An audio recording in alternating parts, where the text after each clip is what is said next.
राम आएंगे तो अंगना सजाऊंगी। वास्तव में इस गाने की गूंज आप में से न जाने कितने लोगों के कानों में गूंज रही होगी। अयोध्या नगरी ही नहीं बल्कि पूरे देश में रामलला के स्वागत की धूम है। अयोध्या के राम मंदिर में स्वागत की पूरी तैयारियां तो चल ही रही हैं और रामलला की मूर्ति प्राण प्रतिष्ठा के लिए तैयार है। अयोध्या में 22 जनवरी को श्री राम जन्मभूमि मंदिर में प्राण प्रतिष्ठा का कार्यक्रम आयोजित किया जाएगा, जिसे लेकर राम भक्तों में खासा उत्साह है। पीएम मोदी समारोह में मुख्य अतिथि रहेंगे। नमस्कार दोस्तों, स्वागत है आप सभी का एक बार फिर से। दोस्तों, आज हम जानेंगे कुछ चमत्कारों के बारे में जिसे देखकर और सुनकर सभी का उन पर विश्वास कर पाना मुश्किल हो रहा है, लेकिन राम राज्य में सब कुछ हो सकता है। ये आप कैसे भूल सकते हैं। भगवान श्री राम का मंदिर अयोध्या में बनकर के तैयार हो चुका है और मंदिर में भगवान श्री राम के विराजमान होने की तारीख नजदीक आती जा रही है। और जैसे जैसे वह तारीख नजदीक आ रही है, वैसे वैसे अयोध्या में चमत्कार बढ़ते जा रहे हैं। जैसे कि दोस्तों, जामवंत अपनी सेना के साथ अयोध्या के रास्ते चल दिए हैं। वही जटायु अपनी सेना के साथ अयोध्या पहुंच गए हैं। वह भी भगवान श्री राम की प्राण प्रतिष्ठा का महोत्सव देखना चाहते हैं। और अब इस वीडियो में आपके लिए एक नया अद्भुत आश्चर्य लेकर की उपस्थिति हुआ हूं, जिस आश्चर्य को देख करके देश दुनिया की खोज एजेंसियां, उनके वैज्ञानिक भी परेशान और हैरान नजर आ रहे हैं। उनके साइंस का कोई भी फैक्ट, कोई भी सिद्धांत इस चीज को समझने में असफल है कि कई लाखों साल पहले जीवित जामवंत जी की सेना भी भगवान श्री राम का दर्शन करने के लिए अयोध्या पहुंच चुकी है। आपको जानकर के बड़ा आश्चर्य होगा। आप कहेंगे कि ऐसा कैसे हो सकता है, तो मैं कह रहा हूं वह बिल्कुल सत्य है। अयोध्या में 22 जनवरी के महोत्सव को देखने के लिए जामवंत की सेना पहुंच चुकी है। रीछ अर्थात भालू राजा जामवंत नाम आपने सुना होगा, बड़ा परिचित नाम है। जहां रामायण का नाम आएगा वहां जामवंत का नाम जरूर आएगा। दोस्तों, सतयुग में ब्रह्मदेव के अश्रुओं से पैदा हुए थे जामवंत महाशक्तिशाली थे, बड़े बलवान थे और उन्होंने 7 अवतारों की सेवा की। भगवान श्री राम का जब जन्म हुआ तो जामवंत जी ने उनकी सेवा भरपूर की थी। जामवंत जी भगवान श्री राम के लीगल एडवाइजर के रूप में जाने जाते हैं। जामवंत जी कोई छोटे मोटे योद्धा नहीं थे। जामवंत जी महाभट्ट योद्धा थे, हनुमान जी से भी अधिक शक्तिशाली और बलवान और पराक्रमी वीर। जामवंत जी कोई साधारण भालू नहीं थे। जब भगवान श्री राम ऋषि मुख नामक पर्वत पर पहुंचे थे तो वहां भी जामवंत जी ने ही भगवान श्री राम को सलाह दी थी कि हे प्रभु, बाली महापराक्रमी है। यदि आप बलि के सामने जाओगे तो निश्चित आपकी पराजय हो जाएगी, क्योंकि बाली में आधा बल आ जाता है दूसरे व्यक्ति का और बाली को मारना संभव नहीं है। वही व्यक्ति बाली को मारेगा जो इन वृक्षों को, जो कि दोस्तों ताड्य के वृक्ष थे, उन्हें एक ही बाण से ढा देगा। भगवान राम ने परीक्षण किया और 7 वृक्षों को एक ही बाण से ढा दिया और बाली भगवान श्री राम के हाथों वीर गति को प्राप्त हो गया। अब बात करते हैं, जब माता सीता की खोज करने के लिए वानर को इधर उधर भेजा जा रहा था तो जामवंत जी, हनुमान जी, अंगद जी को भी एक सैनिक टुकड़ी की कमान सौंप थी। उनकी सैनिक टुकड़ी दक्षिण दिशा को गई थी। दोस्तों, भगवान श्री राम कहते हैं, सुनो, वीर अंगद हनुमाना जामवंत मत धीर सुजाना सकल सुवट मिल, दक्षिण जाओ सीता सुध, पूछो सब काओ कि तुम तीनों एक सैनिक टुकड़ी के साथ दक्षिण दिशा को जाओ और वहां सीता को खोजने का प्रयास करना। वही जामवंत जी को जब सीता जी का पता जटायु के बड़े भाई संपाति ने बता दिया तो उस समय वानर समुद्र को पार करना चाहते थे। तो जामवंत जी स्वयं अपने बल का वर्णन करके कहते हैं कि जब बलि से छल करने के लिए भगवान श्री हरि विष्णु ने वामन अवतार धारण किया था, उस समय मैं बड़ा तरुण रहा था और मैंने 7 प्रदक्षिणा वामन भगवान के उस विराट स्वरूप की थी, जिन्होंने 3 पग्गों में संपूर्ण लोकों को नाप लिया था। परंतु फिर भी मैं आज भी 95 योजन समुद्र को लांघ सकता हूं। सोचिए कितने बड़े शक्तिशाली थे जामवंत जी। भगवान श्री राम के लीगल एडवाइस के रूप में काम किया था। जब राम रावण का युद्ध आरंभ हुआ, जब भगवान श्री राम की सेना लंका में पहुंची तो वहां भी जामवंत जी ने ही भगवान श्री राम को अपनी सलाह दी। अब अगर हम जामवंत जी की युद्ध भूमि की बात करते हैं तो वो कोई छोटे मोटे योद्धा नहीं थे। जब रावण के वीर पराक्रमी पुत्र मेघनाथ ने भगवान राम की सेना पर नागों की वर्षा की थी, नाग फांसों से संपूर्ण वानरों को बांध लिया। भगवान श्री राम लक्ष्मण सहित, हनुमान जी सहित बंधन में हो गए थे। ऐसा रामायण में लिखा हुआ है।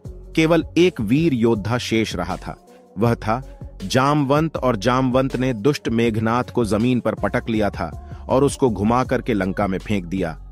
राम रावण युद्ध में जब रावण का वध हुआ, उससे पहले रावण से भी जामवंत जी कई बार भिड़े और रावण जामवंत के प्रहार को नहीं झेल सके। यहां तक कि कुंभकर्ण से भी जामवंत जी के भिड़ने का वर्णन लिखा हुआ है, परंतु कुंभकर्ण भी जामवंत को मूर्छित नहीं कर पाए। जामवंत भगवान श्री राम को हर समय सलाह देते रहे और उसी की सलाह पर चलकर कि भगवान श्री राम ने लंका को विजित किया था। जामवंत जी के बारे में कहा जाता है कि जब भगवान श्री राम अपने परम धाम को गए, सरयू के तट पर जल समाधि में मग्न होकर के अपने चतुर्भुजी रूप में आए, उस समय जामवंत जी से कहा था कि तुम लंबी आयु तक जीवित रहोगे, लेकिन उनका काल निश्चित नहीं किया।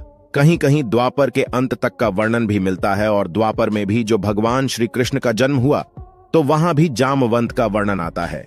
भगवान श्री राम ने जामवंत को वरदान दिया था कि जामवंत जी, तुम्हें युद्ध कोई प्रदान नहीं कर सकता, तुम्हें युद्ध मैं प्रदान करूंगा और द्वापर युग में मैं कृष्ण रूप में अवतरित होऊंगा और तब तुम्हें पराजित करूंगा। तब तुम समझ जाना कि मैं आपका स्वामी श्री राम हूं। जामवंत जी ने पूरे युग इंतजार किया और गुजरात के आसपास के क्षेत्र में जामवंत जी की गुफा है। वहां एक पुत्री के साथ रहते थे। भगवान श्री कृष्ण की जब स्यमंतक मणि का विवाद चला सत्राजित के साथ, तो स्यमंतक मणि को खोजते हुए भगवान श्री कृष्ण जामवंत की गुफा में पहुंच गए और वहां उस महावीर योद्धा ने स्वयं साक्षात पार ब्रह्म श्री हरि विष्णु के अवतार श्री कृष्ण से 28 दिन तक घोर संग्राम किया था। सोचिए कितना शक्तिशाली था जामवंत, उन्हें साधारण तरीके से पराजित नहीं किया जा सकता था। फिर वो 28 दिन बाद अपने प्रभु को पहचान गए और वहां अपनी पुत्री का वर्ण भगवान श्री कृष्ण के साथ कर दिया, जिसका नाम जामवंती वर्णित है, और स्वयं तपस्या के लिए चले गए थे। लेकिन जामवंत की मृत्यु का विवरण कहीं नहीं मिलता है। किसी भी पुराण में, किसी भी ग्रंथ में, किसी भी रामायण में यह नहीं लिखा हुआ है कि जामवंत जी की मृत्यु हो गई थी। वो स्वयं तपस्या के लिए चले गए थे और अनंत काल तक हिमालय के क्षेत्र में तपस्या कर रहे हैं। और वही समय अब नजदीक आ गया है, क्योंकि जब भगवान श्री राम का जन्म अयोध्या में हुआ था तब देवता गण अयोध्या में आए थे। लेकिन अब वही उत्सव, क्योंकि भगवान श्री राम अपने मंदिर में विराजमान होंगे और वह समय है 22 जनवरी, ज्यादा दूर नहीं है। वह समय अब नजदीक आ चुका है और उस दिन जब भगवान श्री राम अपने मंदिर में विराजमान होंगे तो अपने प्रभु के दर्शनार्थ भालू की एक टुकड़ी पहुंच चुकी है। बहुत से पत्रकारों ने यह दिखाया है कि अयोध्या के आसपास भालू का एक विशाल समूह देखा गया, जिनमें बहुतायत में संख्या थी, और वह भालू अयोध्या के नजदीक आ गए हैं। तो क्यों आए? वह भी भगवान श्री राम का उत्सव देखना चाहते हैं। वह नजारा देखना चाहते हैं कि भगवान श्री राम को इंडिया के प्राइम मिनिस्टर किस तरीके से विराजमान करेंगे। उस समारोह में प्रधानमंत्री पीएम मोदी, योगी आदित्यनाथ, आनंदीबेन पटेल और बड़े बड़े दिग्गज वीआईपी वहां सम्मिलित होंगे। कई खेल अस्थियां व सम्मिलित होगी। सुरक्षा व्यवस्था के लिए जितनी भी एजेंसीज हैं, सुरक्षा एजेंसी उनको चौकन्ना कर दिया है। वहां कोई परिंदा भी पैर नहीं मार सकता, क्योंकि भगवान श्री राम का जन्म महोत्सव है और ऐसे समय को देवता भी छोड़ना नहीं चाहते। देवगण भी उस समय आकाश में उपस्थित हो जाएंगे। तो दोस्तों, इतना कुछ जानने के बाद हम कह सकते हैं कि अयोध्या में आगे और भी चमत्कार हो सकते हैं। फिलहाल अभी से यह चमत्कार मैं आपकी सेवा में प्रस्तुत कर चुका हूं। और बंदरों की बात करूं तो वानर तो अयोध्या में बहुत पहले से ही थे। हनुमान गढ़ी नामक एक पावन मंदिर है और उस मंदिर के आसपास हजारों की संख्या में वानर देखे जा सकते हैं। वानरों की कई प्रजातियां हैं जो हनुमान जी की श्रेणी के वानर हैं। वो इस समय चित्रकूट से अयोध्या पहुंच गए हैं। तो अब भगवान श्री राम अपने गर्भगृह में स्थापित मंदिर में विराजमान होंगे। अयोध्या में पूरी तरीके से महोत्सव मनाया जाएगा। यदि दर्शकों आपको भी अयोध्या जाने का मौका मिले तो आप जरूर जाएं और हमें कमेंट करके लिखें कि कौन कौन भाई अयोध्या 22 तारीख को जाएंगे। एक और खबर पर आते हैं जो कि आई है वृंदावन से, जहां श्री राम जन्मभूमि के सवाल पर श्री केशव प्रसाद मौर्य ने कुछ ऐसा कह दिया जिसने भारत में रह रहे मुस्लिम मौलानाओं को परेशान करके रख दिया है। दरअसल यह बात है वृंदावन की, जहां साध्वी रतंभरा देवी का जन्मदिन मनाया जा रहा था और साध्वी रतंभरा का यह 60वां जन्मदिन था, जिस पर 3 दिवसीय कार्यक्रम था। यहां पर देश के गृह मंत्री अमित शाह जी को भी आना था, लेकिन खराब मौसम के चलते वह नहीं आ पाए। इसी बीच में केशव प्रसाद मौर्य जी से एक सवाल पूछा जाता है, जिसका जवाब वह ऐसा देते हैं कि भारत में एक हलचल शुरू हो जाती। इस मौके पर जब डिप्टी सीएम से यह सवाल किया गया कि श्री राम जन्मभूमि के बाद अब क्या होगा, उन्होंने जवाब दिया कि राम मंदिर तो बन गया है, अब श्री कृष्ण जन्मभूमि की तैयारी की जा रही है। यानी कि केशव प्रसाद मौर्य जी ने यह बात कह दी है कि अब राम मंदिर के बाद बारी है श्री कृष्ण जन्मभूमि की, और सबको इंतजार है 22 जनवरी का, जब 22 जनवरी को भगवान श्री राम की प्राण प्रतिष्ठा की जाएगी। उसके बाद यह अंदाजा लगाया जा रहा है कि श्री कृष्ण जन्मभूमि की मुक्ति की तैयारी भी शुरू हो जाएगी, क्योंकि डिप्टी सीएम केशव प्रसाद मौर्य ने यह कहा है कि श्री कृष्ण मंदिर की तैयारी की जा रही है। इसका मतलब कुछ ना कुछ बीजेपी में इस मुद्दे को लेकर चल जरूर रहा है, और उम्मीद है कि 2024 के चुनाव में यह बात जनता के सामने रखी भी जाएगी। एक अद्भुत खबर आ रही है अयोध्या से कि पता लग रहा है कि अयोध्या में महात्मा जटायु पहुंच चुके हैं। दोस्तों, आपको याद होगा कि सन 2000 के बाद से कहीं भी गिद्ध दिखाई नहीं देते थे, और अचानक 23 साल बाद अयोध्या नगरी में गिद्धों का झुंड पहुंच गया है। लोग कह रहे हैं कि यह साक्षात जटायु हैं, जो भगवान श्री राम के मंदिर के प्राण प्रतिष्ठा में शामिल होने के लिए आए हैं। दोस्तों, अयोध्या से जटायु जी के प्रवेश की यह खबर जैसे ही लोगों को मिली, यह ट्विटर पर वायरल हो गई। बड़े बड़े सेलिब्रिटीज इसको लेकर ट्वीट करते हुए दिखे। इसके अलावा बड़े बड़े यूट्यूबर्स भी इस पर वीडियो बना रहे हैं। मीडिया भी कवरेज करने के लिए अयोध्या पहुंच चुकी है, क्योंकि यह अपने आप में बड़ी खबर है कि जटायु जी अयोध्या पहुंच चुके हैं। लोग यह कहने लगे थे कि अब गिद्ध केवल किताबों में ही देखने को मिलेंगे। ऐसे साक्षात देख पाना अपने आप में एक चमत्कार है, वह भी अयोध्या में, जब राम मंदिर की प्राण प्रतिष्ठा होने जा रही है। यह अपने आप में एक चमत्कार है।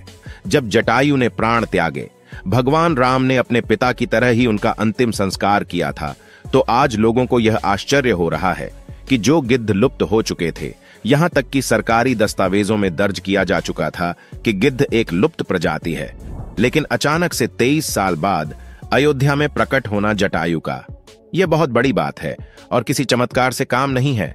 अयोध्यावासी भी ऐसा मान रहे हैं, यानी कि जिस प्रजाति के बारे में यह दुनिया यह मान बैठी है कि यह प्रजाति अब दुनिया में एग्जिस्ट ही नहीं करती। लेकिन भगवान श्री राम की महिमा ऐसी है कि जैसे ही मंदिर की प्राण प्रतिष्ठा की शुभ घड़ी आई, न जाने कहां से जटायु महाराज स्वयं साक्षात अयोध्या में प्रकट हो गए।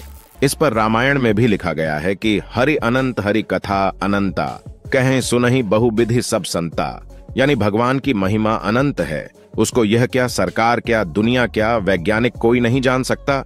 आज जटायु जी का अयोध्या में आना यह वैज्ञानिकों को भी चुनौती देता है, उन नास्तिकों को भी चुनौती देता है, और भारत में कन्वर्टेड हो चुके हैं उन कट्टरपंथियों को भी चुनौती देता है, जो यह कह रहे हैं कि भगवान श्री राम का मंदिर हम एक न एक दिन गिरा देंगे जब हमारी सत्ता आएगी। अरे मूर्खो, जब स्वयं 33 कोटि देवता सूर्य, नाग, किन्नर, यक्ष, गंधर्व भगवान श्री राम के इस मंदिर की रक्षा का प्रण ले चुके हैं, तो तुम क्या, तुम्हारी आने वाली 1000 पीढ़ियां भी इस मंदिर का कुछ नहीं बिगाड़ सकती। आज की वीडियो में इतना ही है, तो वीडियो को लाइक करें और चैनल को सब्सक्राइब करके धन्यवाद।